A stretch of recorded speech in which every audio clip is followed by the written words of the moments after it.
Welcome back, hodlers. It's been a crazy week in cryptocurrency, obviously Bitcoin hitting all-time highs. Fantastic time to be alive for cryptocurrency, for this market, and especially after what we came out of. We came out of the absolute depths of what seemed to be a very bearish trend to come in to re-engage and hit new all-time highs. And of course, with Bitcoin hitting all-time highs, doesn't that mean some altcoins are ready to run up? In this video, we're going to be talking a lot about altcoins. We're probably going to start with Bitcoin, talk a little bit about Ethereum, and then we're going to talk about some altcoins that you should watch going into the next couple of weeks, if not months, because they are going to absolutely explode. Now, if you do like this type of content, go ahead and give me a like and subscribe to the channel for more crypto news and content. Okay, so first and foremost, Bitcoin. Bitcoin has hit its all-time high. Now it's currently floating around $65,000.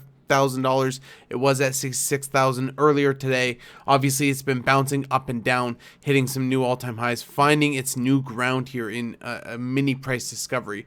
But it has been pretty bullish, and we did have this huge spike up for the daily candle.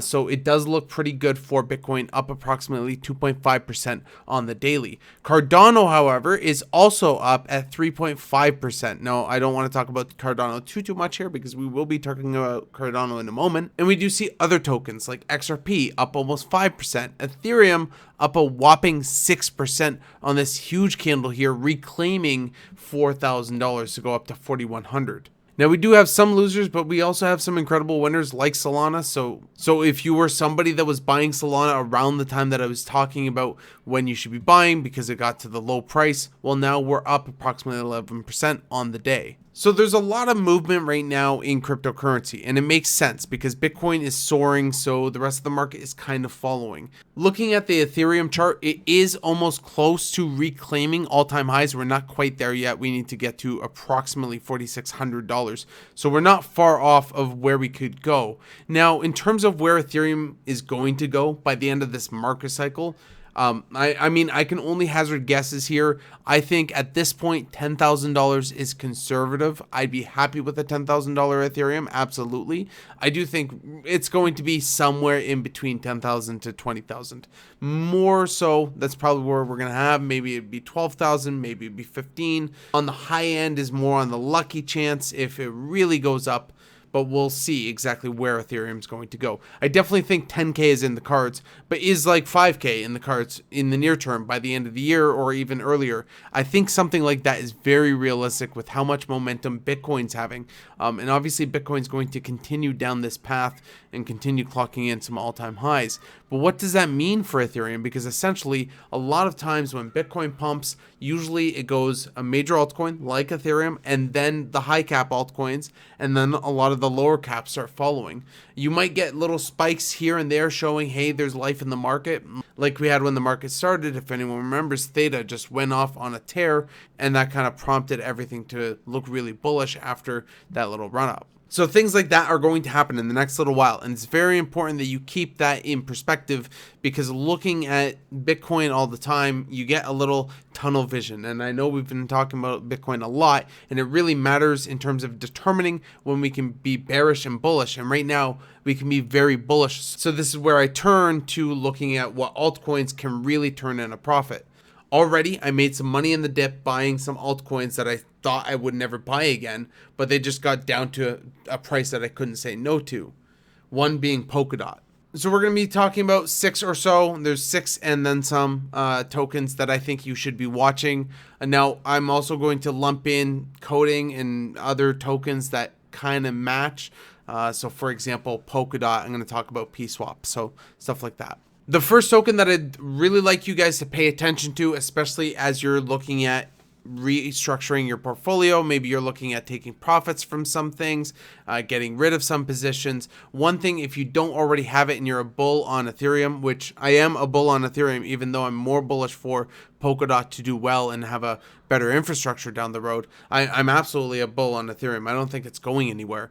So I definitely hold a little bit of Matic, and I think it's going to be one of those tokens that really soar in the next couple of weeks. So I definitely keep Matic in perspective because it's a very good layer 2 2 application for Ethereum. And even after the London hard fork, it was very needed. It increased in its ability. And furthermore, when Ethereum 2.0 comes out, it'll only enhance things like Matic. So I wouldn't be too concerned about it being obsolete when layer 2 comes. Now, one piece of criticism I will say is a lot of times I have trouble with the Matic network. It tends to be spotty and sometimes and really gets congested a little bit, which is touting this cheap, fast alternative, and sometimes it's not quite that. I've had some issues recently with that. I haven't looked into it to find exactly what the issue is. All I know that it was relatively widespread in terms of there were some Reddit posts of other people experiencing the same downturns. I didn't look at Twitter to find out exactly what was happening, but just so you know, there are kinks to this blockchain.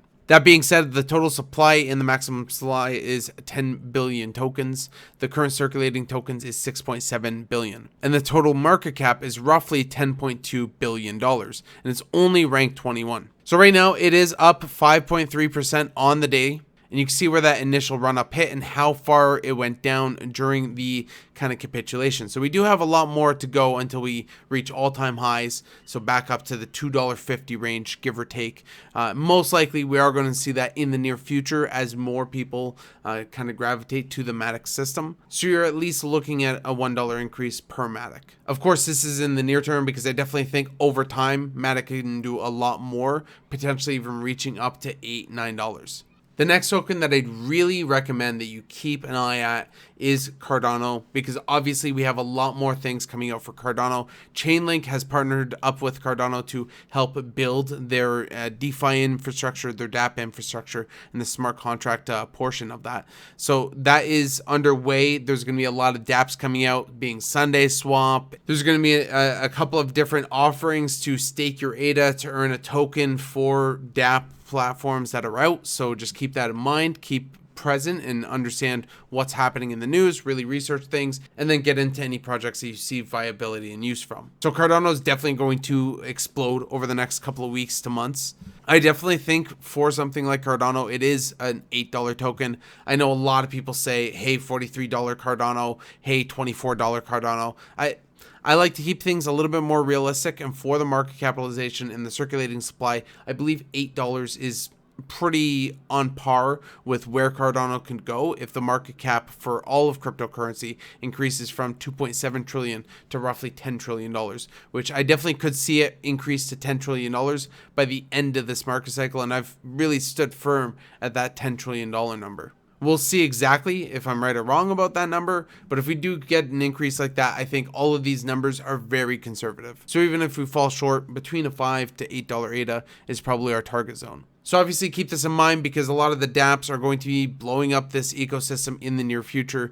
And obviously Cardano is a truck of a blockchain anyway, and it's done very well in the charts. If we look at that again, we take a look at that ADA chart, it held very strong at above $2, which we said around here when we had this big drop after we kind of bounced back up. We said that we most likely not see under $2 for a very long time at this point because we have a lot of support here. So now sky's the limit, and Cardano kind of got wedged up here. So I can only see Cardano going up from here. We do see a mini Cardano, like maybe a mini Cardano BTC breakout because we've seen that downtrend. But it depends on what Bitcoin does over the next couple of days, whether or not it keeps going up or it kind of relaxes. But we do see Cardano losing a lot of value to Ethereum right now because Ethereum is going on a separate pump adjacent to Bitcoin at this point. Solana is another blockchain that I think everyone should be aware of. Obviously, I got into Solana a little late, but I was able to buy it some good prices with the recent dip. We did buy it like I believe 141. I'd have to look back at my payments, but I bought a little bit of Solana. Now again, the chart was super extended, so I didn't drop a huge amount of money on it. I just bought a little bit, put it in Radium, staked with the Ray and Solana pool. So I have a tiny bag of Solana. The circulating supply is just under 300 million and 700,000. So definitely a smaller circulating supply than a lot of the tokens that we've already talked about. The current market cap is at $52 billion. So still a huge market cap. It is a rank 7 token, but I definitely think as everything moves and as the market gets bullish, all boats are going to rise, including Solana being one of the fastest and smoothest blockchains that I've actually used for dApps and DeFi. I actually really do like Radium and all the other dApps. Everything's really responsive. Everything's super quick. I don't know that I have anything bad to say about Solana other than their little outage that they had a couple of weeks ago, but it was really minor. And I bought that news. So ultimately, it worked to my favor. I'm not complaining. And all of these projects are all a really massive working project because Solana is still a relatively new cryptocurrency. But I definitely keep this in your mind. Definitely look at maybe adding a little bit, small little amounts, because the price chart is at a pretty big high, but at the same time it can still go up from here. It's not like the market is looking very bearish right now, so you might not get many other opportunities, but at the same time try not to FOMO in, try not to put so much money in that if a drop comes then you're kind of screwed, right? So dollar cost average, safest way to do it. The next token is Polkadot. You guys all know I'm a huge Polkadot fan. So Polkadot is up on the day, 9.2%. It's running at $44.5 right now. If we do take a look at the Polkadot chart really quick, I want to talk about this because obviously we got some price predictions to discuss. We are almost at that $45. Now, next up is 50.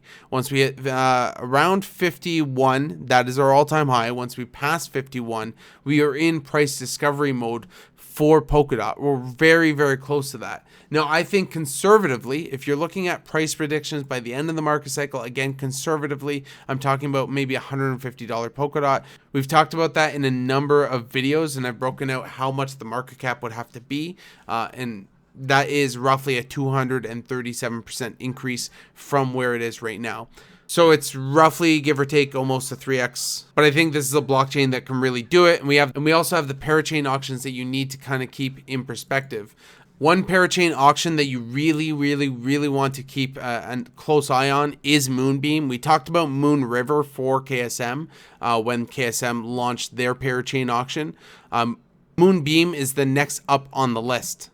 So we had Moon River, it already pumped, it already did very well. It hit our price target because I believe in that video I talked about $400 being the price target, and it hit that, went up to $450 approximately. Most likely we're going to see a similar price action move with Glimmer. So it's just good to keep this in mind, keep parachain auctions in mind as well, especially if you're a Polkadot holder.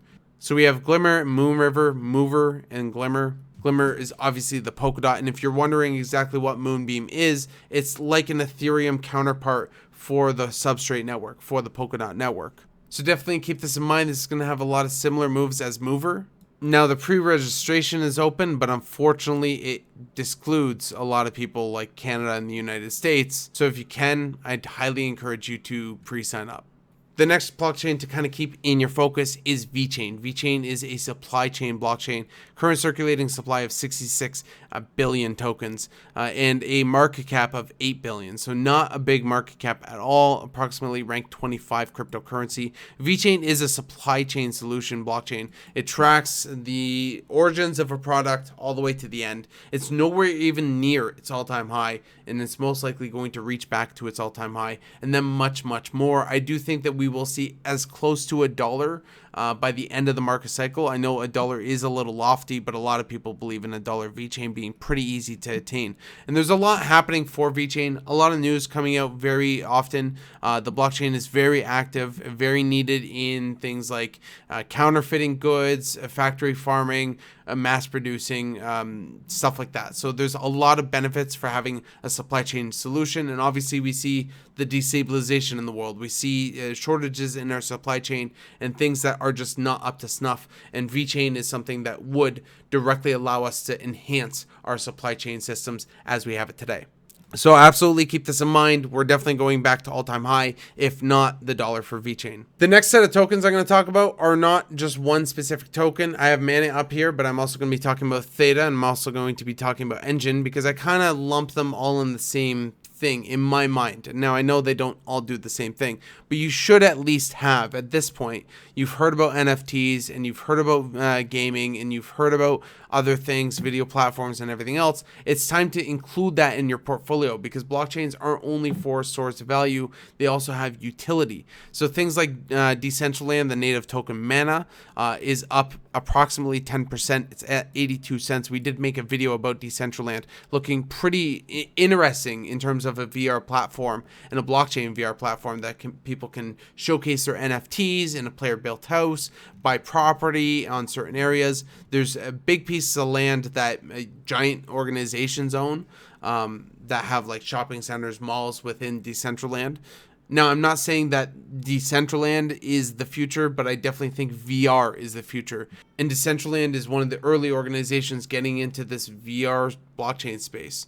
Even they say, have you ever read or watched Ready Player One? So we are literally talking about Ready Player One. And so I think this is just one step into a virtual reality play. Now, on that same token, there's things like Theta. Also keep in mind the T-Fuel gas token has done very well in the past, so I wouldn't lose sight of that if you are looking at Theta itself. It's a great video platform. One of the co-founders of YouTube is working on it. And the blockchain hasn't even come close to reaching back up to its all-time high of roughly $14. So we still got a lot to go considering where we're at, $6.21. So we haven't really pumped all that much compared to where Theta did go before. And I do think the platform has done very well for itself. And I do think as more people start using it, start producing nodes, and it starts becoming more and more decentralized with more power, I think that the network effect will take this blockchain to new heights. And then we have tokens like Engine. Engine, obviously, maybe not buying it right now. It's up 20%, 21% approximately, almost at $2 a token. It's done very well over the last little while, obviously as a gaming play, but it is quite lower than its all-time high of $3.40. So there's still a lot of room for Engine to kind of pick back up and go. So I just keep this in mind, VR, gaming, NFTs, kind of keep that in mind as you're kind of restructuring your portfolio. That's it for me. So what did you think? There's obviously a lot of tokens that I didn't add in terms of like Harmony One, HBAR, XRP. There's so many tokens that I didn't include that I'm bullish on. But what did you think? Are there any tokens that I should be aware of that I'm not looking at? Just let me know down in the comments. Or do you hold any of these tokens? And how do you feel about the tokens that I talked about? A quick disclaimer before I go, I'm no financial advisor, so just keep that in mind. Anything I say is for entertainment and to enhance your research. But that's it for me, everybody. As always, happy hodling.